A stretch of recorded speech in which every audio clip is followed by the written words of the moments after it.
Chronics crew. Yes, you guys are now known as my Chronics crew, my supporters. You guys, thank you so much for watching, liking, commenting, and sharing my last two videos. I've been getting a lot of good feedback. I was like to you guys, thank you, and continue guys, please continue to support, continue to show love. I really do appreciate it. I'm coming to you again with another episode of Storytime. And you guys already know what this story was going to be about. If you watched my previous video, you will know that this story is going to be about not my journey to America. That was my first video. It's going to be my journey to the United States Army. I know you guys noticed by now that I'm not in my little spot that I've been in for my last two videos. That's because I am actually at work. I am at work. And I am taking my lunch break to make this video for you guys, because I just want to make sure that I am holding up my end of the bargain, because you guys have been very supportive thus far. Thank you again for all the support, and let's get into it. So guys, today's story I'm going to talk about my journey to the good old United States Army. So I came here to the US in 2013, and about a year later, about a year and some change, so about this, I think it was December 2014, I was at school. When I first came here, I never really wanted to run into the Army just yet. I knew it was something I wanted to do, but I wanted to come here and feel out America first before, I jumped into this. So I started school, and in December, I was at school, and it was actually a career day. They're having a career day. They had all these booths set up like all over campus. So I just finished one of my classes and waiting for the next class to start, but it wasn't time. So I had some time to spare. So I was just walking through the halls. You know what I do? Going through the halls with my little backpack, and I saw all these set up, these tents, and everybody just, gather around. When you go to those little things where people gather around the tents or whatever, and it was people from different career fields, and I was strolling, and I'm just like, you know what, I'm not even gonna waste my time or waste these people's time. I'm just not gonna do any of these booths. I don't know what I'm gonna do myself just yet. Still trying to feel this country out. It's just a year in, and things were, I was okay. And I remember going to the other side of campus when I came across the United States Army tent. And all that thought about me not going to bother these people and all that went through the window. I saw the tent and I went straight there. I didn't waste no time. I went straight there to go find out what was going on. And I remember walking up to the tent, and the gentleman that was there, he was just like, "Oh, are you interested in joining the greatest army in the world?" And my first response to that was, "You guys recruit females?" And he looked at me so surprised, and he was just like, "Yeah, we do." I'm just like, "Really? Yes, I would love to get some information as to how you guys go about this army military thing here." And so he gave me a lot of brochures, little stuff, and he gave me a business card. And he was like, "Go home, read up these brochures, and give me a call whenever you're ready." And I was like, "Okay, cool." And he gave me all the stuff, and I was going one way, and I done turned idiot. I went the complete opposite way. I went the way I was coming from, not realizing that, because I was just like so taken aback because I didn't expect to see that tent. So I was going that way, and I just went back the way I was just coming from, because I'm just stupid at that point. So I remember going home, and I started researching, right? And I said to myself, okay, what are you gonna do? Because now this guy has now put into my head, oh, there's like many different branches. You got Army, you got Navy, you got the Marines, you got the Air Force. I'm just like, okay, which branch suits Renee? Which branch is going to suit me? What am I going to go for? What is going to be the deal, right? And I was like, okay, let me start researching these things, because I was sitting there for a minute to myself, and I was just like, self, which branch you gonna join? And Self was like, research it, girl, research it. So I went ahead and I started researching. Started reading up on the Air Force. I'm just like, listen, the Air Force seems a little sticky for me because I'm not about to put nothing on my back to jump out of no planes. I can't. I'm not afraid of heights or anything. I'm just like, I'm not about to jump out of nothing. You know, I like to keep my feet on the ground for as long as I can keep my feet on the ground. You know, so I was like, Air Force, it's a no-go. I was just like, Navy, I cannot swim to save my life. So that was an easy decision. No. Navy was just definitely a no. Coast Guard, same thing. No, negative, not for me. And I was just like, okay, it's either between the Marines or the Army. Then I started reading about the Marines, and I came across something that told me about how the Marines are the first one out there on the front lines when stuff goes down. And I'm just like, first of all, I've only been in this country for 1 year. If I'm going to give up my life for this country, I don't want to be the first to give up my life. Like, maybe the fifth or the sixth, but the first, I don't think I want that for myself. So I was just like, yeah, Marines, you guys are all right, but it's a no for me. So it's like, Army it is. Ding, ding, ding. I decided it's going to be the Army. But then the Army was broken down again. I'm just like, oh, more decisions. Like, I was feel like Jesus, I thought this was it. But no, more decisions. So the Army's broken down into like two components. You know, you could do Army Reserves or active duty. You have the National Guard too, but the National Guard and the Reserves kind of fall under the same category, right? So I'm just like, okay, what am I going to do? Active duty or reserves? And I started reading up on active duty. Active duty, you work Monday through Friday. You get the weekends off. You get holidays off. So it's like a regular 9-to-5 job, you know. Get up and you wake up early in the morning. You go field training, whatnot. The reserves, you go 1 week in a month and you get 2 weeks in the summertime. So in the summertime, you have to do 2 straight weeks. So you have to be active duty for 2 straight weeks in the summertime. But every other time of the year, it's only 1 week in a month. Whether it's a Saturday, Sunday, a Friday, Saturday, Sunday, it's 1 week in a month, right? So I'm just like, okay. So, you know, everybody goes to the same training or whatever. And I'm just like, okay, which one? And then I read that with active duty, after you finish all your training, chances are you don't get to go home, right? They either send you to another state or to another country. And I'm just thinking to myself, listen, Renee, you are just now coming to the United States. You can barely find your house from school. How are you going to leave a whole country that you still haven't even grasped yet or still haven't even come around to yet and go to a whole other country? Don't get me wrong, guys. I want to travel. I want to go. But at that moment, I'm just like, I was just a year in. I could barely go down the street without getting lost. You know? So I was like, I'm not about to go to Korea or Germany, which is amazing places, and I do want to go. But at that moment, as a, 20-year-old at that time, I didn't think I was ready for that, you know? So I decided, okay, reserves it is. Because reserves, after you finish, you go back home and you just wait for the next month where you go to your unit, right? So I'm just like, okay, reserves it is. Thank you, Army, for making my decision easy for me, right? So I decided, okay, I'm not going to call this guy. I'm going to go to the recruiting center. So I remember taking buses and I got lost. I ain't going to lie to you guys. I got lost finding the recruiting center. But I did and eventually found it. And I guarantee I didn't get lost after that. But I found the recruiting center and I went in. And he remembered me. He was like, oh, you're here. You're back. I told you you were going to call. I'm like, no, I want to come in. I want to sit down and talk to you and see how things went, you know. So he explained everything. I did the mock exam, passed it, and then we started filling out all the paperwork. And then he came down to my education. He was just like, oh, you didn't go to school in America? And I'm just like, no. Jamaican, born and bred. You know, no. And he was like, oh, okay, well then, do you have all your certificates and stuff? I was like, yes, I do.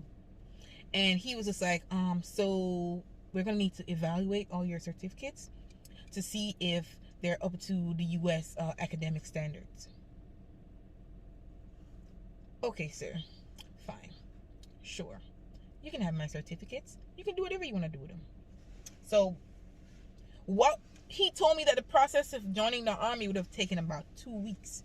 But because I did not go to school here, my process took months. Because I had to evaluate certificates, I had to do background checks, I had to do a whole bunch of different stuff so that I was up to standard of the United States. So what would have taken me 2 weeks took me about 5 months. So I started the application in December of 2014, but I didn't sign my contract till May of 2015. That's how long it took. So even though I was doing the process, I was still in school, still doing school, going to the recruiting center after school every day, everything, all that stuff, getting all my stuff together, right? Because I was like, I want this. I want to do this. It's something I've always wanted to do. I want this. So I signed my contract in May, and on my contract, it said that I wouldn't start boot camp till that September. So I still had a couple months, and I'm just like, okay. So I know school starts in August. I can't go back to school. So now I had to be like, okay, school is going to have to be put to the side for right now because I need to go to boot camp. I can't let boot camp pass me. I need to go to boot camp. So I didn't go to school that August. I went to boot camp in September. So on September 14th was when my parents dropped me off at the recruiting center. And that was the last time I saw my parents and my family for like another 2.5 months maybe, right? When I got to the recruiting center, they put us on this bus. Now, bear in mind, I live in Maryland. The boot camp was in South Carolina. With the driving's probably about 8 or 9 hours. And these cheap people felt like, okay, we're not going to fly these civilians to boot camp. We're going to put them on a bus. So they put us on a bus. And we had to drive all the way to South Carolina. And on the way, they gave us like this voucher where we could stop at this restaurant that served food to upcoming military people. So the military gave us this voucher that they had some contract with this restaurant where we should go in there, we get dinner, we just give them this voucher for dinner. I got there and the food was bland. Like, the food was just not tasting right. And I was just looking at everybody just scarfing it down and talking about how great it was. And I'm just looking at them like, I'm sorry, but I'm black and I like my food with some seasoning. And if y'all think this is, because there were some black people there scarfing it down too, and I'm just like, well, then I'm Jamaican and I need something in my food, okay? It seems like the chef stayed so far away and threw salt, in the thing. I'm just like, no, I'm gonna need you guys to, send up my blood pressure or something, but y'all not doing this, So I didn't really eat much.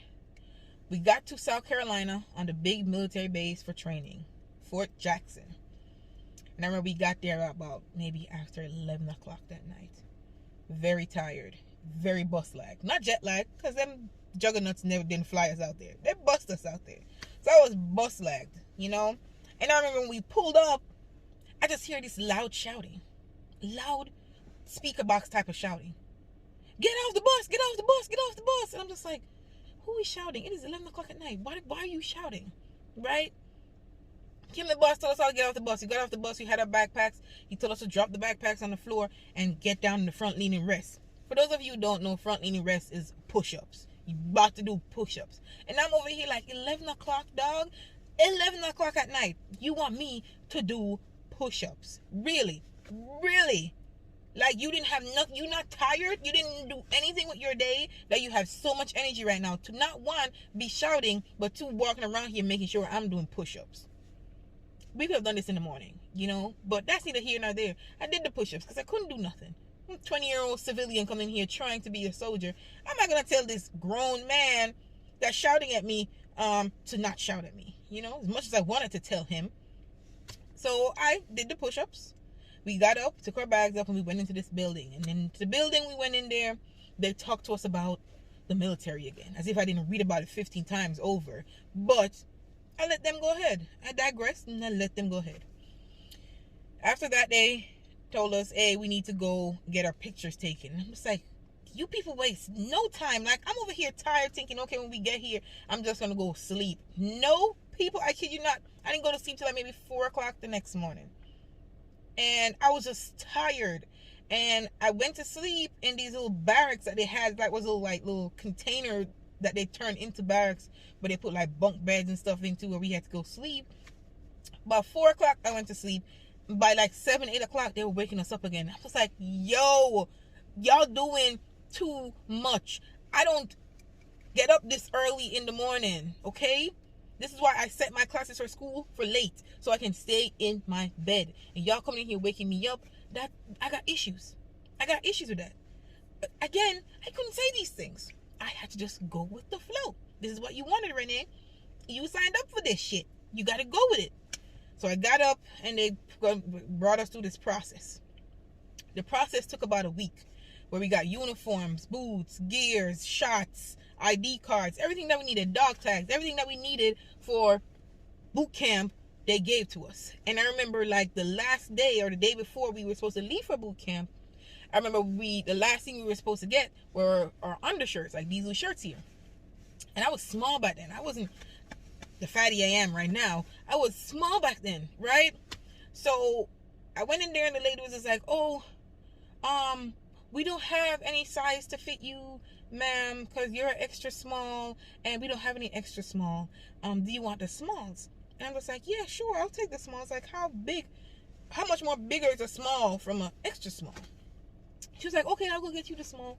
She went back there and she came back and she was just like, ma'am, I'm sorry, but we don't have any more smalls. We only have mediums. And I think the mediums are going to be way too big for you. I'm just like, okay, so what are we going to do? And she was just like, and maybe you're just going to have to wait another week to get your undershirts. Guys, bear in mind, I already got everything else. The only thing I wanted was these undershirts. And as far as I'm concerned, these undershirts, you only see here. You don't see nowhere else because it's all tucked in and covered up. Nobody else sees it, right? It's only here that shows. So I'm just like, give me the mediums. She's like, oh, you sure you want the mediums, ma'am? I was like, ma'am, give me the mediums. She's like, oh, you sure? I was like, she was very nice, but at the same time, she was very annoying. Because I'm like, give me the mediums, ma'am. Because you about to tell me that I need to wait a whole another week to get the actual size that's going to fit me. And all the people that I've done met throughout this week of this reception is going to go on ahead without me. And I'm going to still be here. It's bad enough I had to meet these set of people. You want me to meet new people that's going to come in. And then this group is going to go on ahead without me. So they're going to graduate a week or two before me when I came here the same time as them. I was like, ma'am, can I have those mediums, please, so I can go about my business? Because you're sweet and all, ma'am, but you out here trying to make a girl catch a case. Just give me the shirts. She was like, okay, ma'am, I'm going to give you the shirts. All right, just give me the shirts so I can go. She gave me the shirts, went on about my business. Put the shirt on, and let me tell you, I tucked that shirt in, and I pulled my belt so tight so that shirt stayed tucked in, and I just made sure that this little piece here was showing, and then I was good. I was good to go. The following Monday, we were out here. We have our stuff all packed up, and they said, you guys are being shipped off to your boot camp. So I was thinking throughout the whole reception, I was thinking, oh, if this is boot camp, then I'm about to crush this boot camp stuff. Like, what everybody talking about boot camp's hard? It's not hard. Stop it. Girls and boys, that morning when they told us to pack our stuff, we went out there and we saw 2 buses. And then 2 more came a little bit after that. And then 2 trucks came. They call them the LMTVs, or the Humvees or whatever. And we had to they gave us 2 big green duffel bags. Plus we had our backpacks that we brought from home. Plus they had this laundry bag with like a drawstring bag. So we had like 4 bags total. And they told us, hey, the 2 big green duffel bags, you're going to take them and put them on a truck. And you're going to keep your backpack and your laundry bag. I was like, all right, bet. Put the duffel bags on the truck. The truck went on ahead of us. And then they told us to get on the bus. On the bus, only 44 people can hold on the bus. 44. 4 and 4. No more. Because they don't want nobody to stand up. They want everybody to be seated. So, go up on the bus now and we'll sit down on the bus and them say, put your backpack by your foot and put your laundry bag in your lap. Some tactics that come with them, have them thing well sort out. So we say, all right, that's fine. So we go so now and out of nowhere, load nice. loading on the man where we meet when we did first come the night. What are you doing here? Why are you on my effing bus? And he was just shouting, why are you here? Why are you here? And I'm just like, you know why we're here. You know we're here for training. We're in the same uniform that you're in. Sir, why are you shouting? You don't need to shout. And you keep, and like, I kid you not, guys, every other word in his sentences add the F-bomb. What this F and this and this F and that.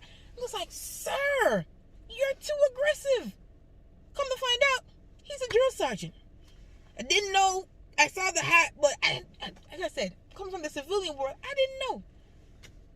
And he was just, let me say, shouting, spit flying everywhere. And I'm just like, Jesus, like, calm down. I hear very well. You don't need to shout. But he was just shouting. And then he was just like, oh, this is about to be the worst 2.5 months of your mother effing life. And I'm just like, okay, we don't need the F-bombs either, but I guess you're just going to do what you got to do. And the next person sitting next to me was just looking like, it's not necessary. And then he was like, oh, as of right now, I need everybody to put their heads inside their laundry bag. And I'm like, what? I'm looking at the next person to me. I'm just like, did he just tell me to put my head inside my laundry bag? Then I saw that jugger coming down the aisle of the bus, and I just put my head inside that laundry bag, because I'm not about to have you shout at me, sir. I don't want no beef with you. I don't want it. Put my head kindly inside the laundry bag. Thank God there was not actual dirty laundry inside the bag, because I would have been screwed. You know, in the sweaty ass uniforms that we had, because we were exercising throughout the week that we were at reception. So just imagine if we had to put all that dirty ass clothes in, and then I had to put my head in there. So I was just happy with some socks that we got and some other little stuff that was in the little bag. And they stuffed a couple of our uniform, and they gave us 2 pairs of boots. So one of the boots was in that bag. So the bag had a little weight to it, you know. But I put my head in there. I was like, I'm not about to have you shouting. Now, you were spitting. I'm not about to have you bring the waterworks onto my face. Like, no, you can keep that over there. Put my head in the bag, and he was like, oh, don't take your mother effing head out the bag until I say so. And I'm just like, all right then, Jesus, he didn't have to shout, like, we can all hear you, but all right. Put my head in the bag, and I kid you not, guys, I dozed off. I dozed off, because we put the head in the bag, and we didn't move. We're just here chitter-chattering, but we couldn't take our head out the bag. Like, they're trying to wait to see who's going to be disobedient and take their head out the bag. I take my head out the bag. Get my head in the bag. Yeah, I fell asleep, you know? Fell asleep, and now but I wasn't in any deep sleep, because I could feel when the bus started to move. I was like, okay, we on our way. It's about to be it. I was like, they don't want us to see how far we were from the reception building to where we were going to go for boot camp. So I think that's the little tactic for us to put our heads inside our bags. The bus kept moving, the bus kept stopping. I was just sleeping. I dozed off until at one point I felt the bus stopped. Got very quiet. I didn't feel the bus move anymore. And I was just like, oh boy, here we go. And I heard when the bus doors open, and all I heard was the footsteps coming up into the bus. And then all I heard was, you got 10 seconds to get off of my mother effing bus. And I'm like, I took my head out the bag, and people were just scrambling. Stampede. Like I said, 44 away in the bus. It was like a school bus. Right? 44 away in the bus.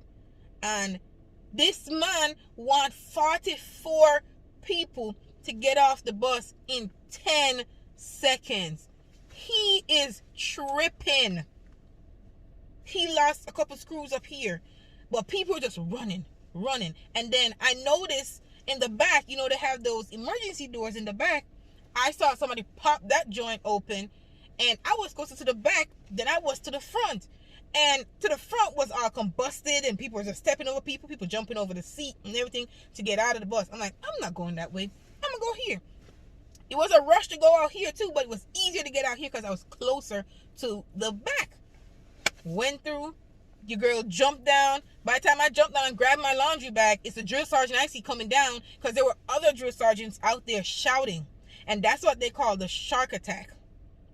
And they were just shouting at us, telling us to run, go that way, go that way. There was like a line of drills, just shh. shouting at you, coming up in your face, spit, everything, just shouting. Run, run, run.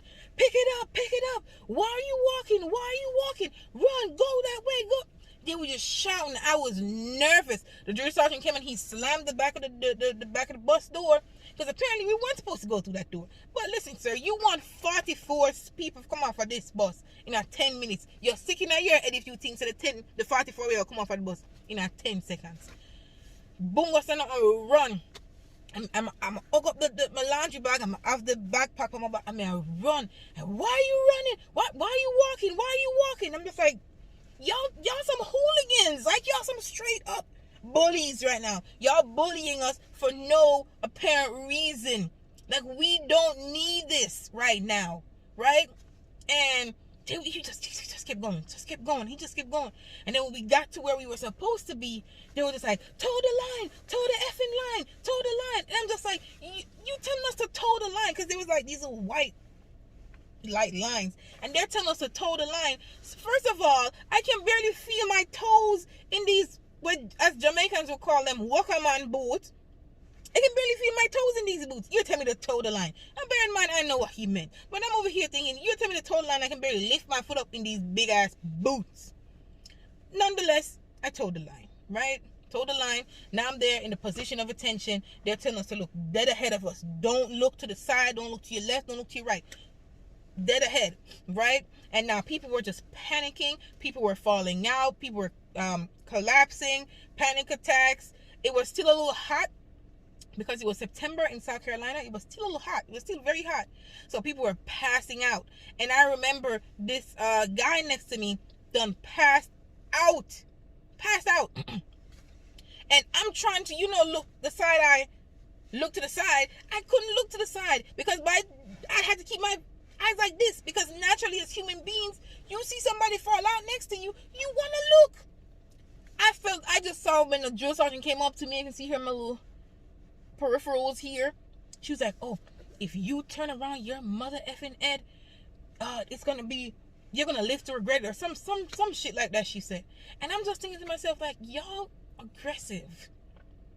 Like, all this, it's not necessary. Y'all really aggressive. And I just kind of, again, through my peripherals, I could see them pulling this guy, like dragging him on the floor because he passed out. And I had to just stay. I had to just look. And I'm just like, these people are crazy. Crazy.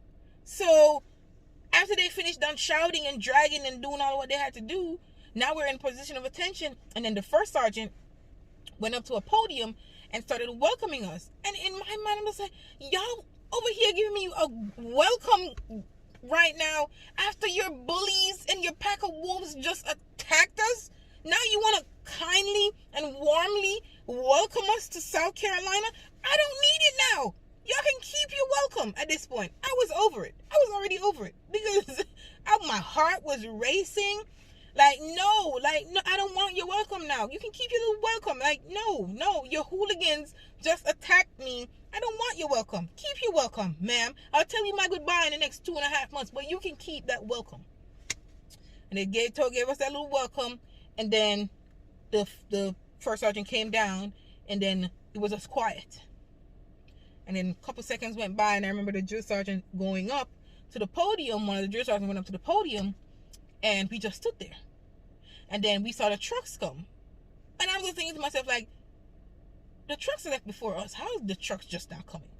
I just feel like they made the trucks stay out a little longer. It makes it seem like, oh, it's such a far away from civilization that we were. So the trucks came and they dumped all the duffel bags onto each other. So now there's like a mountain of green duffel bags looking like a damn Christmas tree over there. And then the drill sergeant took the mic and he was just like, you got 30 seconds to go find your mother effing duffel bags and go under the gazebo. When I looked to my right, there was a haystack of duffel bags. How the hell am I gonna find my duffel bag in the haystack of duffel bags over there? It's the same duffel bag. Everybody had the same duffel bag. There was not one duffel bag that was different than the other duffel bags. So you pile on everything onto each other, telling me to go find my duffel bag in the haystack of duffel bags. Then it hit me. When we were in reception, they gave us 2 locks, 2 padlock, right? But before me left my yard, my father gave me 2 big red padlock. And God so good, but they put the 2 big red padlock where my father did give me, put my duffel bag instead of the 2 where them give me at the reception. And I tell you, when me run towards the duffel bag, me I look for see red, because I was the only one there with a different padlock on them duffel bag than everybody else. God was so good to me. I went over there and I found my duffel bags. Not in the 30 seconds, because that's never possible. But I find it in a adequate time. And I ran over to the gazebo and put it down. I was waiting for everybody else to bring their stuff and come on over. When they finally came over, they broke us up into like 4 different groups. And we were all, they're called platoons, and we were at platoon 4. And then we met our designated drill sergeants that were going to bring us through the training. And from there was when everything started going down. You know, the first 3 weeks of boot camp was the worst for me, because that was when they're the hardest on you. I couldn't get to call home. I just had to write letter as if me living in the 1920s. I couldn't wear my underwear them, so I brought some underwear when we did go. And the lady made me say, "Oh, you can't wear those underwear, you have to buy new underwear. Your underwear for either be beige, white, black, and it has to be cotton underwear." Bear in mind, your girl went to that place with some lace, silk, mesh panty, and then I tell myself, "I can't panty." First of all, am I coming here to show my panty? Did I come here to show my panty? No. So why are you telling me that I cannot wear my panty? Oh, your panty's not authorized. Who is going to see my panty? Who? So anyway, I couldn't do anything. I put the panty in another civilian bag, the backpack, school bag I'm going to carry with me, because them take that bag from you. So everything that I was not authorized to carry to training with me, I had to leave the drill sergeant and keep it in them little quarters until your time for you to leave.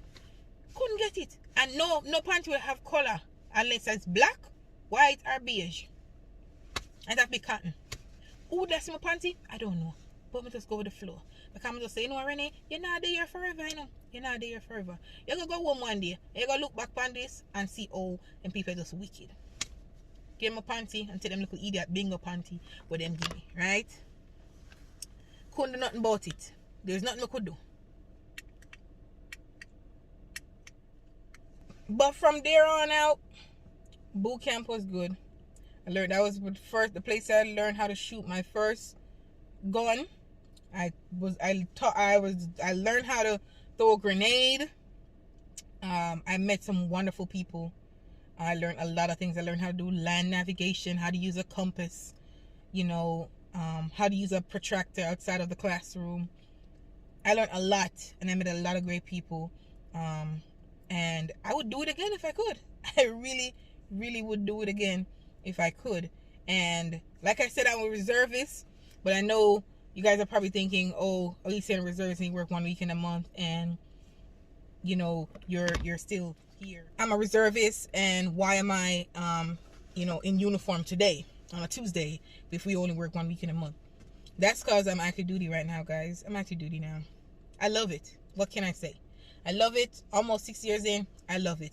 I would do this again if I could. It was one of the best decisions I've made in my life, and I hope to continue to make good decisions, because the military has opened a lot of doors for me. It has given me a lot of opportunity.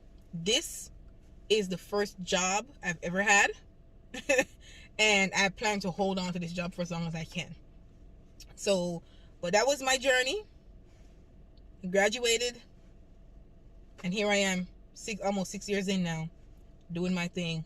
Love it, and hopefully I'll be able to do it for a very long time to come.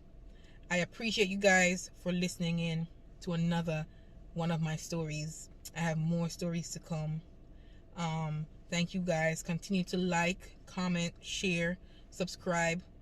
Thank you guys for all your support, all your help. And I will see you guys in my next video. Peace.